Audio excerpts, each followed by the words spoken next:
But then this guy at the train station was kind of like stalking which taxi I was gonna get in.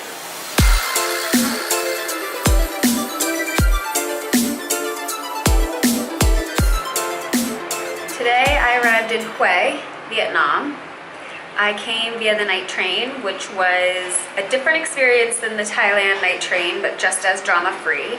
I met some nice people that didn't speak very much English, including one man who kept offering me gum because it was made in America, and that same man is the reason that I got off on the correct stop and didn't miss my stop in Hue. And I have some clips from that.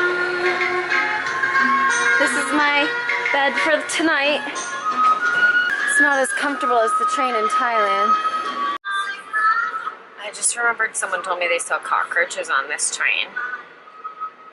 I wish they hadn't told me that, and I wish I hadn't remembered.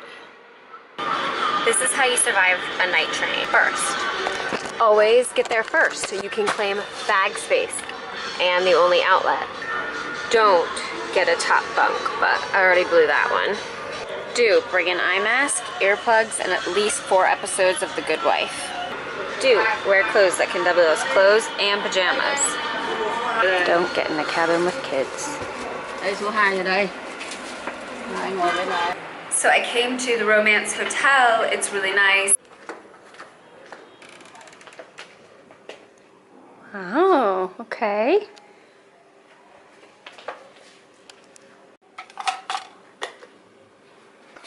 Whoa. This is my room. Oh my gosh. I emailed them and told them I would feature their hotel on my YouTube channel if they upgraded me. And they responded, but not to that, so I don't know if they did or not. But I walked over to the main thing to do here, I guess, in town is the Hue Imperial Citadel.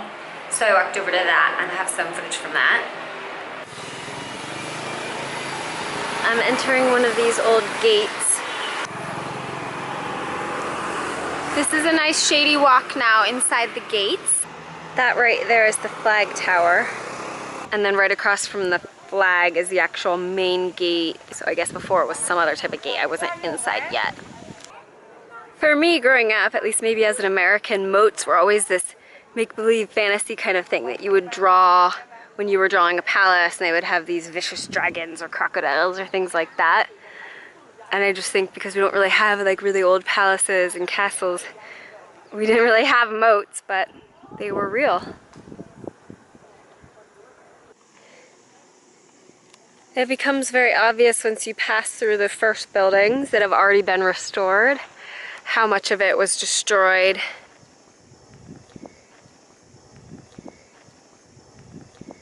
They explain that they're doing a huge restoration project, and this obviously hasn't been restored.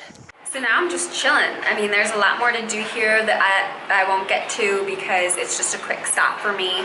Tomorrow I'm taking a motorbike to Hue An. That was always the plan, but then, and I was gonna get here and try to find the tour company to take me, but then this guy at the train station was kind of like stalking which taxi I was gonna get in. So his name is Laos, similar to the country. That's what he told me. And he got in the taxi in the passenger seat and started talking to me.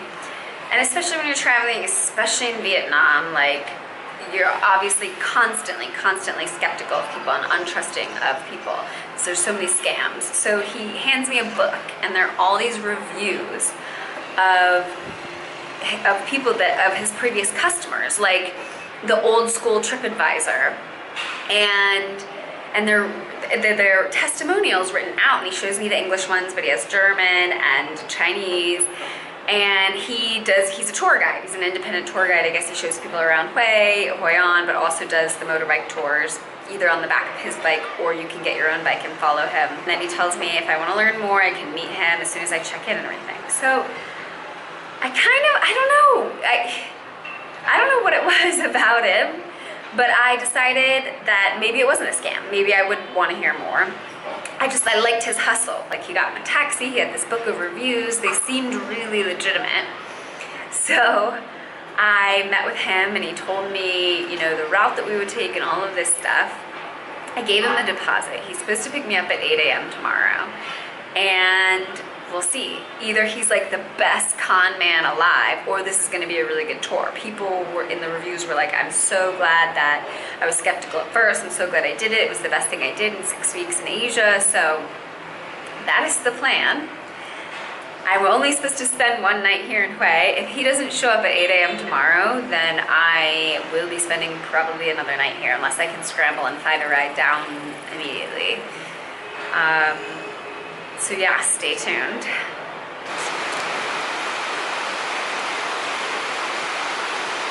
Rain. Rain, rain, and more rain.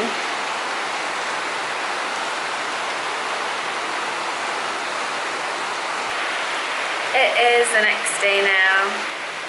I always think how lucky I've been with the weather throughout all of my travels. And today, I think, is the day that my luck has run out. It's pouring, it's gonna continue pouring, probably tomorrow too. I was supposed to go on the back of an Easy Rider motorbike down the coast to Hue An with a guy that may or may not have been a scammer. I don't know, I don't think he was in the end, because I was texting with him this morning, and also I asked him for an email address of a previous customer who vouched for him. But due to the weather, I'm not going anyway, so none of that matters now. So this is the end of the Hue vlog, and the next stop is Hue An.